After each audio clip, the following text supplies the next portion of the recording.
আমি যখন 84 কেজি থেকে 60 কেজির ওয়েট লস জার্নিতে ছিলাম, আমার ধ্যান জ্ঞান ছিল শুধুই ওয়ার্কআউট অ্যান্ড হেলদি ফুড। আর তখন বিশেষ কোনো কাজও ছিল না, লকডাউন, বাড়ি থেকে তো বেরোতাম না। কিন্তু এই ব্যস্ত জীবনে ওয়েট লস জার্নি করাটা যে কতটা কঠিন সেটা পদে পদে বুঝতে পারছি।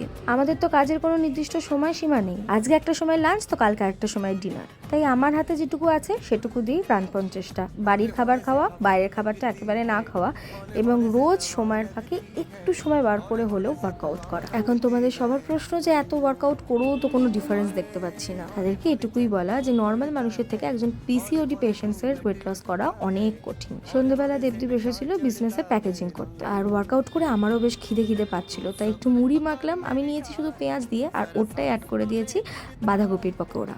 ও এসব খেতে ভীষণ পছন্দ করে। আমি প্রথমবার ট্রাই করলাম আর ওর তো বেশ ভালোই লেগেছে বললো। রাতে ডিনারে ছিল আলু পনিরের তরকারি আর রুটি। আচ্ছা, তোমরা কোথা থেকে আমার এই ওয়েট লস জার্নি ভিডিওটা দেখছো অবশ্যই কমেন্ট করে লিখে জানিও। বাই।